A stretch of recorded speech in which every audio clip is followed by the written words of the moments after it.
Hello, everyone, and welcome to a brand new Record Club episode of the Jams and Tea podcast, where we spin the jams and spill the tea, and each week, one of us recommends a record for everybody to listen to, and we fucking talk about it. And this week, we're going to be talking about Morgan's recommended album. We're going to be talking about Faith No More, Mike Patton's metal band.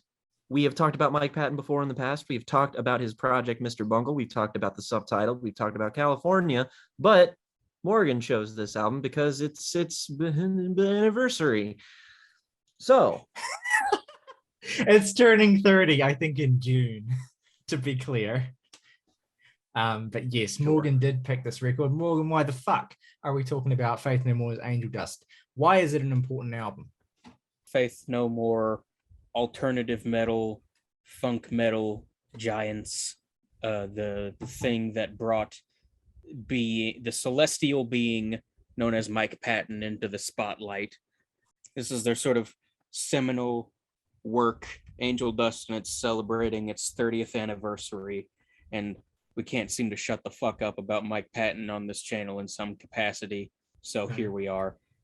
Simply an infinitely fun figure to talk about. I mean, he's a gold mine. The cool thing about Mike Patton is that even if you don't get on necessarily with every project he puts out, he always does something that will always offer interesting conversation, and you always feel like you're getting something different with him, even when he's just being Mike Patton.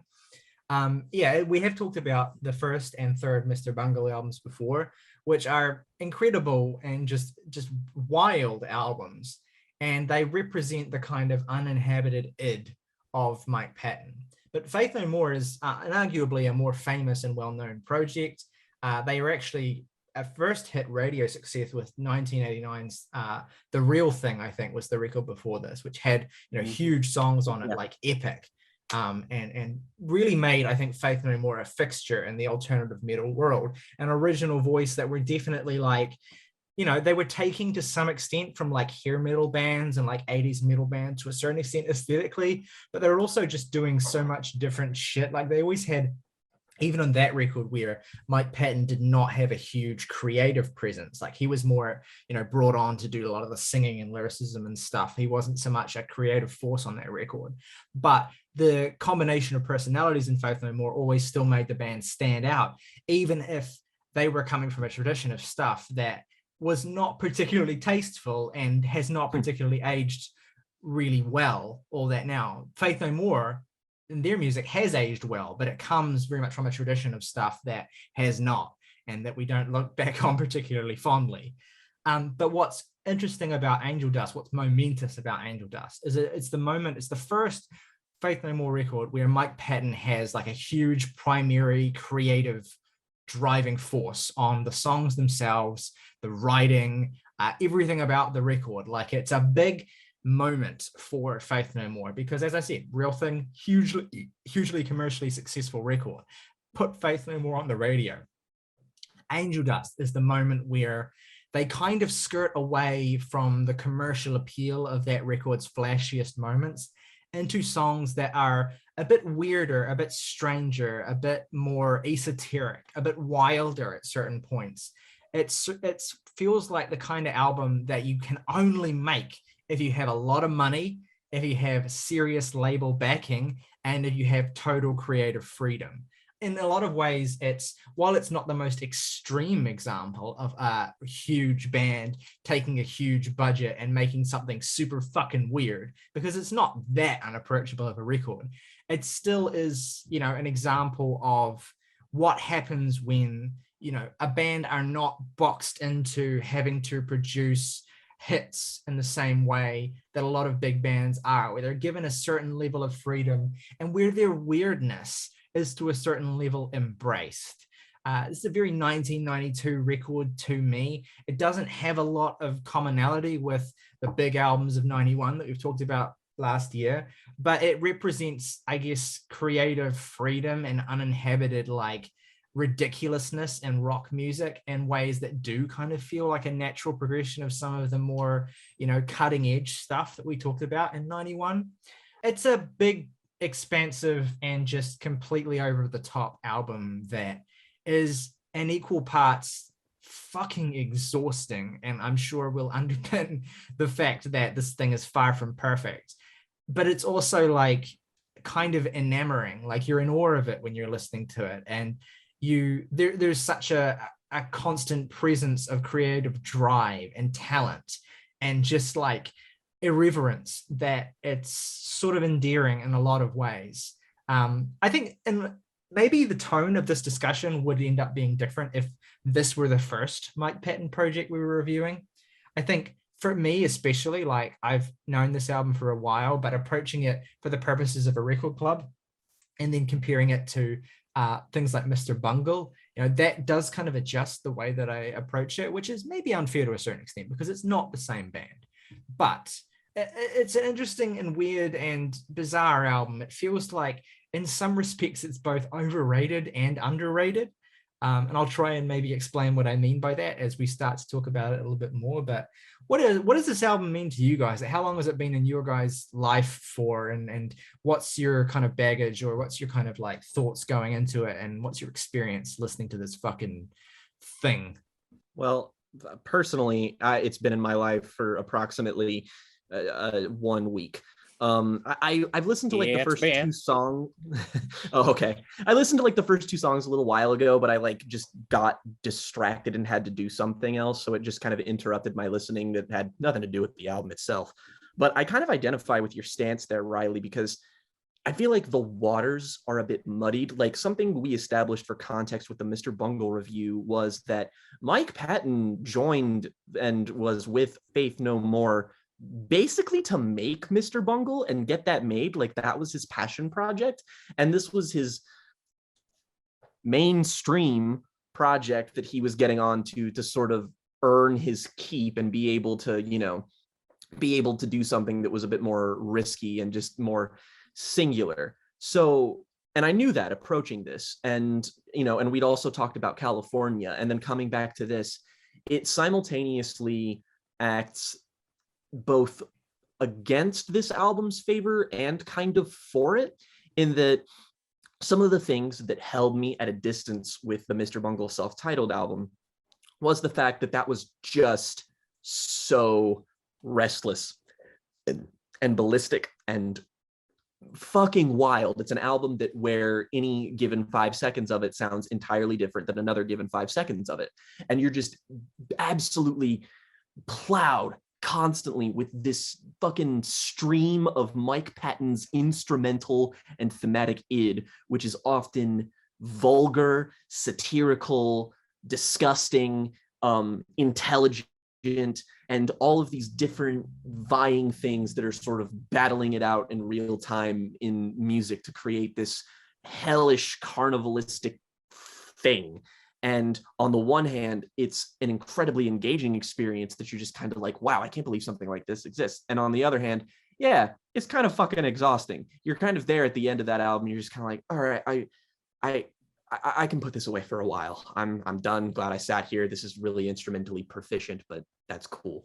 So when I go back to Angel Dust here, and I am still aware of the fact that Angel Dust is sort of like a creative apex for Mike and the other, bandmates at this point. Like it's not something where his voice was supremely stifled, where it's just like the more accessible nature of it, comparative accessibility, makes me be like, wow, this is so much more approachable and digestible than something like Mr. Bungle or even something like California.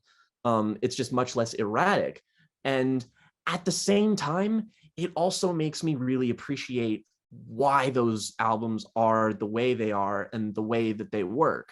Because on some level, I almost think that quality that can be somewhat grating is kind of what makes them quintessentially Mike Patton projects. And I don't want to downplay the involvement of other members of the band. I'm sure that they probably had more of a say here than they did in Mr. Bungle. Not certain, but just the limb I'm going to go out on. But I guess it's that this album has a very defined set of limitations, where on the one hand, I really appreciate how different this sounds from a lot of 90s alternative metal, which is something that I feel like we have talked about and are fans of in like a great capacity. But this is something that occupies a really strange place where it's like, you know, the sound of this isn't quite as boundary pushing as something like Deftones Around the Fur, but it's simultaneously way less accessible than something like Metallica's Black Album. But it also doesn't really, you know, it's not quite as progressive as something like Tool or Porcupine Tree, but it's also like no one is fronted by Mike Patton, and you could make the argument that, you know, they would benefit from doing so.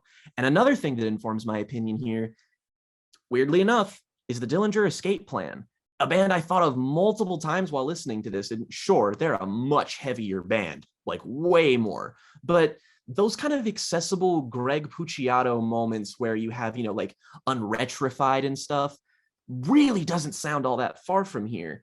And you can feel the influence that Mike obviously had on them because he was with the band for a short time.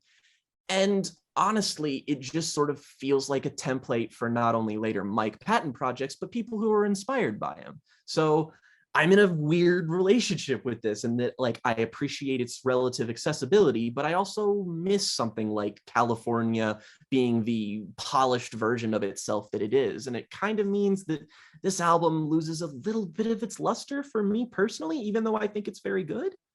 It's weird.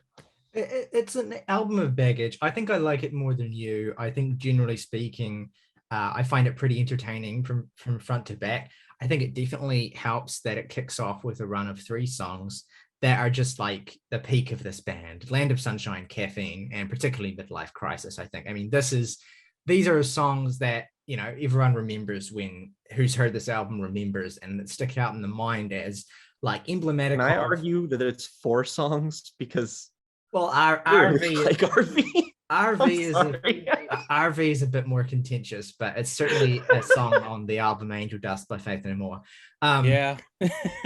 But the album wouldn't be the same without it either, to be clear. Like moments like RV and moments like Be Aggressive and moments like fucking Crack Hitler, like these are the weirdo parts of this record that, you know, would absolutely fall flat on its face if this wasn't, you know, Mike Patton's band. But still, like those first 3 songs, I think are what lead you in and demonstrate how this album is going to be different from the real thing. I think they do them really well. I mean, it's some of the most compelling music I think that this band has ever laid down. Midlife Crisis in particular feels like a kind of quintessential Faith No More song. Yeah. It's also about like to say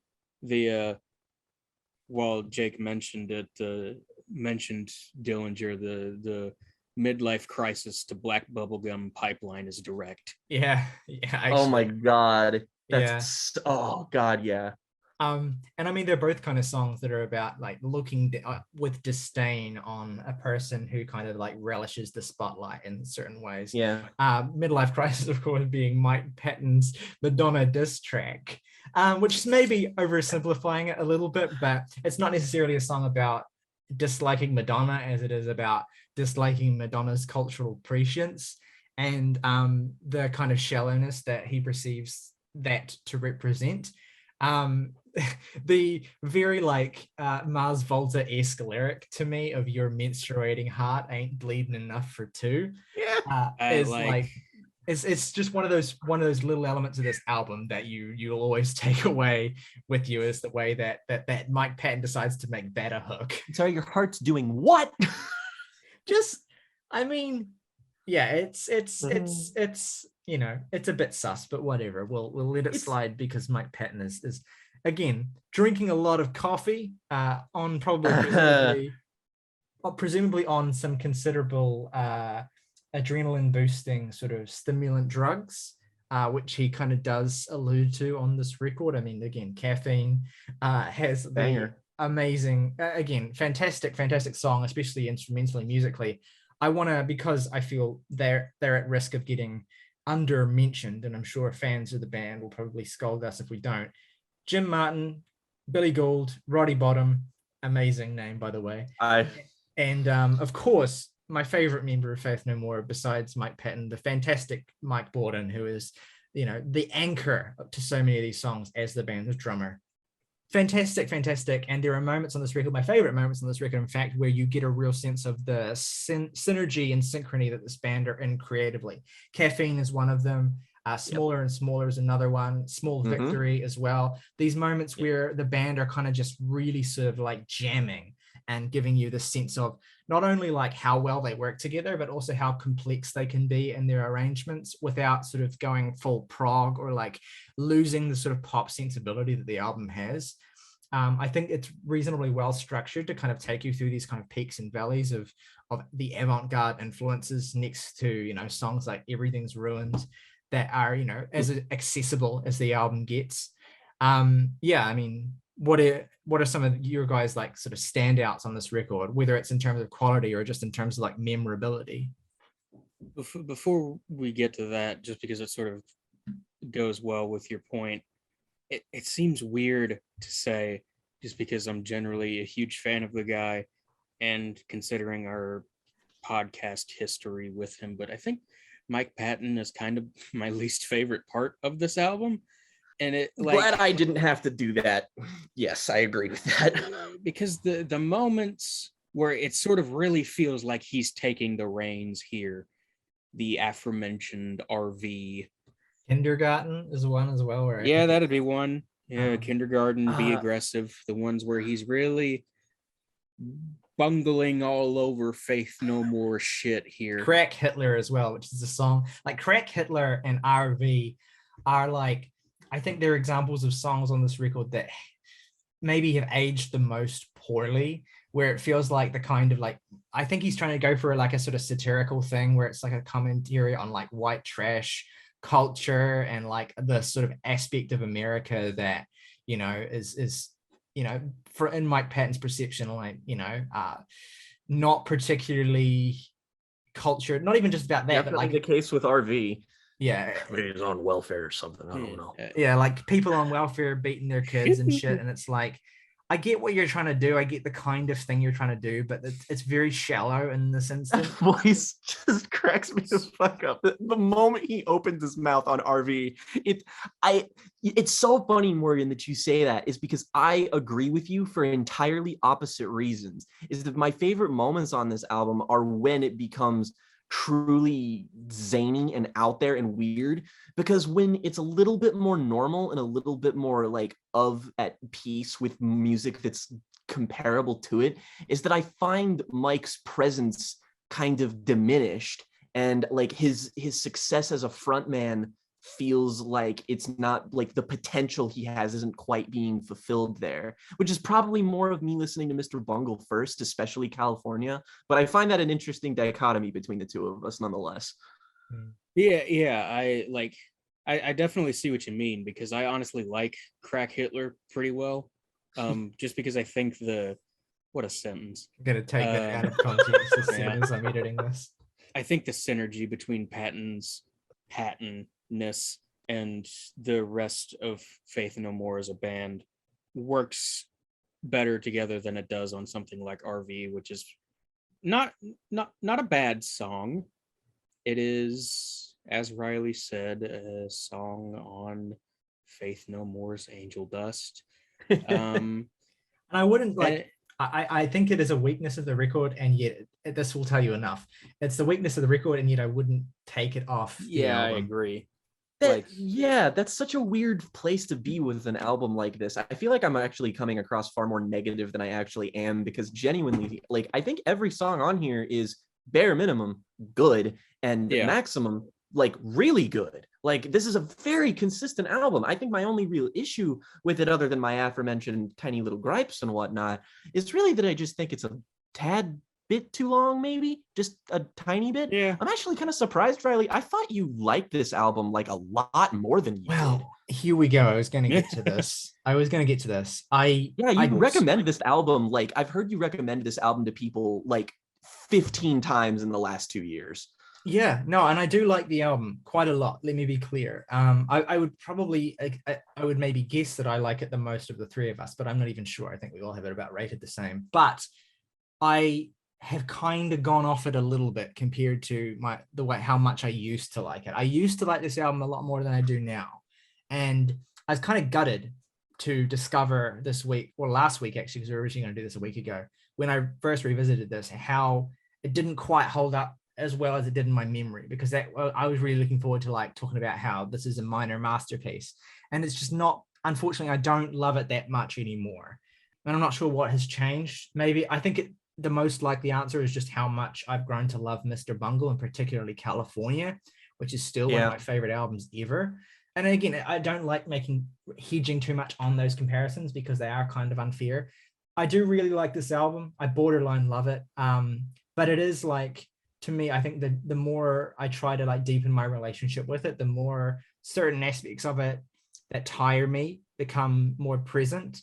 And again, it's that weird thing of like, with a Mike Patton project, you still wouldn't want to change anything. I'd maybe drop Be Aggressive because I just find it irritating. But even then, the fact that it's a song written by Roddy Bottum specifically so that Mike Patton would have to sing extensively about swallowing cum is like, that's really funny. Like the song exists purely for that reason.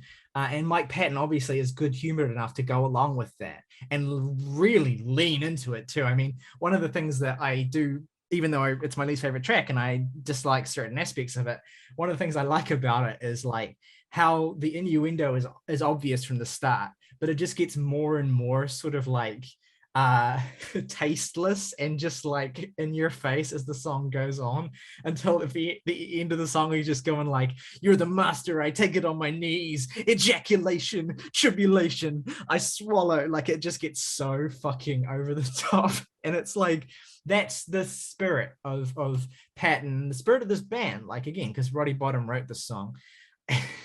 and then like a song like Jizz Lobber as well, which is another sort of like late album highlight, where it's like it's like this song could equally be like, what I love is on Wikipedia there's like two different interpretations of the song from various members of the band. Patton, who says it's a song about his fear of imprisonment, and like, you know, and then Billy Gould, who says that it's a song about like being a porn star. Like it's there's these two completely different interpretations that different members of the band have.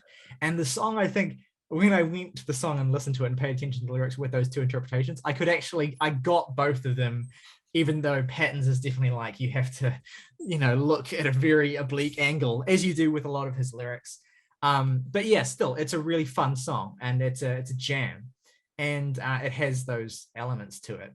The more conventional moments on this record too, I am drawn to. Like I said, Small Victory is one of my favorites on the record. Everything's Ruined, which is a song that I've definitely had in my life ever since I was a child. I've loved it ever since I was a kid, and I still love it. It's still like one of my favorite alt metal songs of like the early 90s.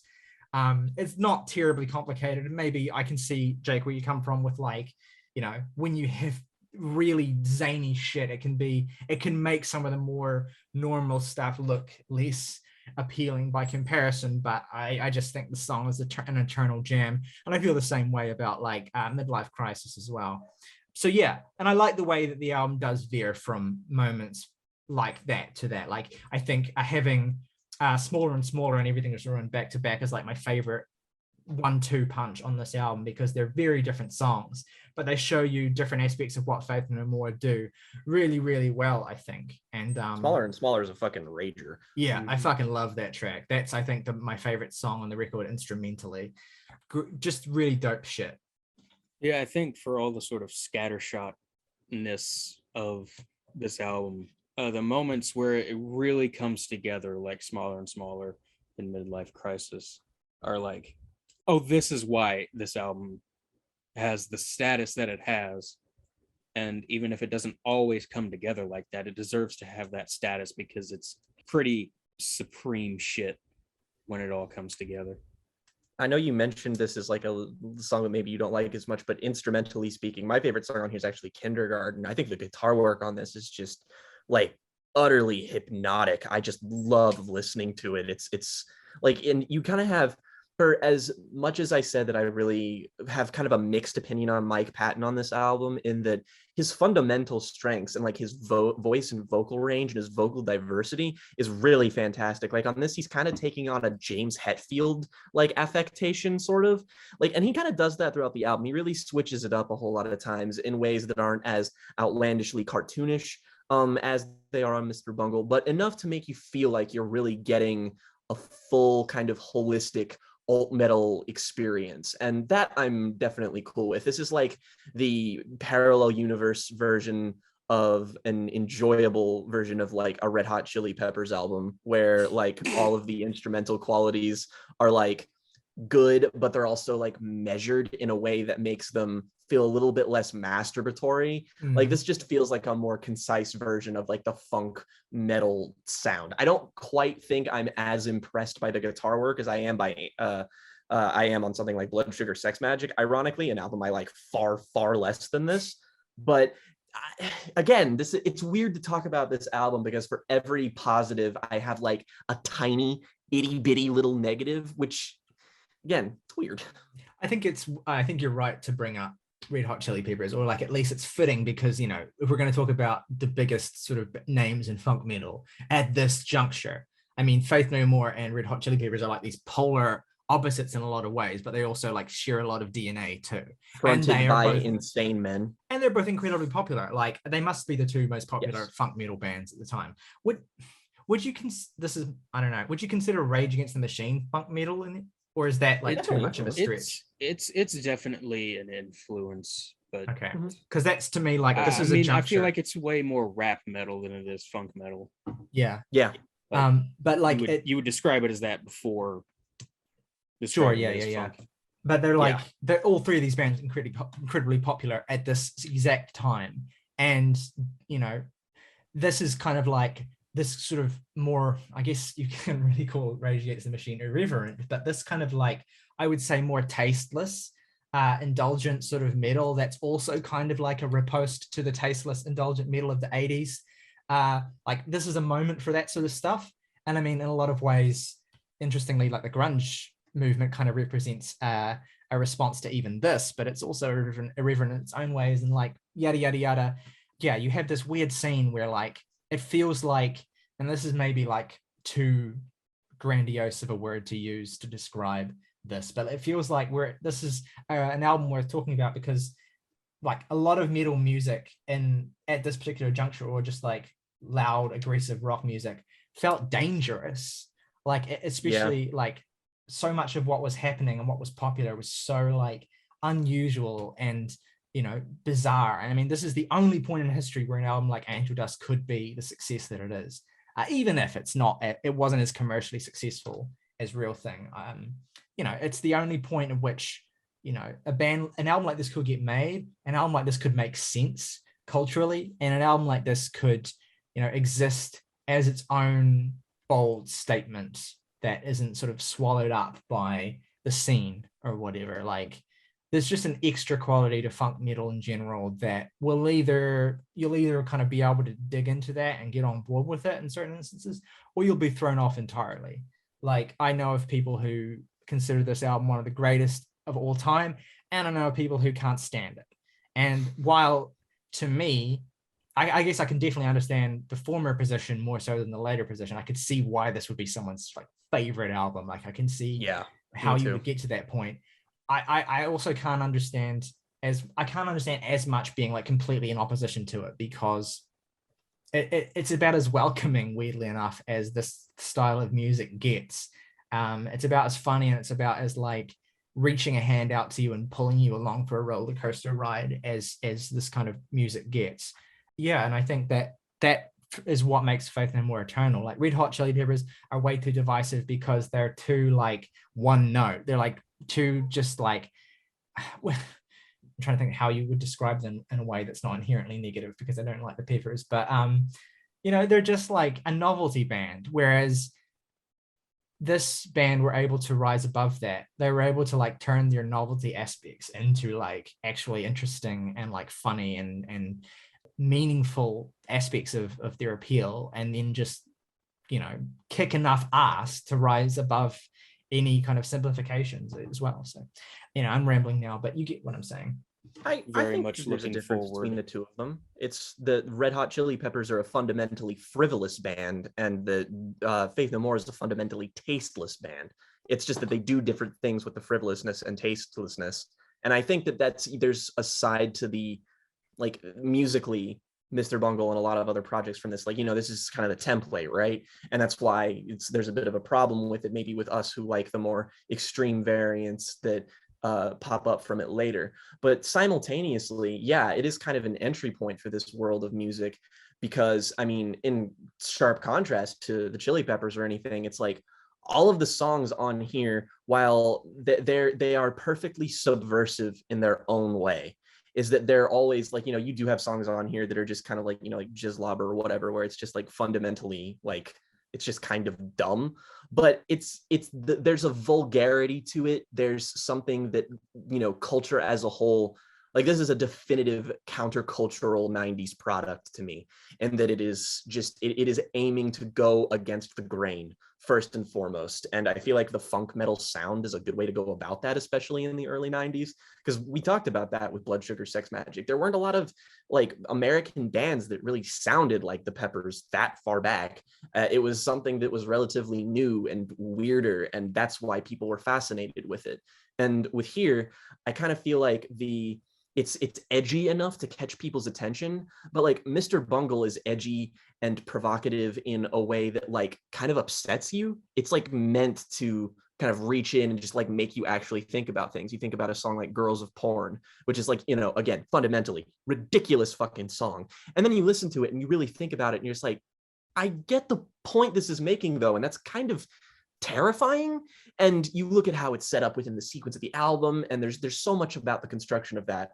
Whereas this, again, it feels like it has less intent, but it's in the same spirit. So I feel like people can kind of gel with it a little bit more. It's why Faith No More is like, I remember like watching a YouTube video the other day when someone was just naming off random 90s metal bands. And like, it was a bunch of mainstream metal bands like fucking, Metallica and shit. And then they said Faith No More at the end. And I'm like, Faith No More is so much fucking weirder than every band you just named.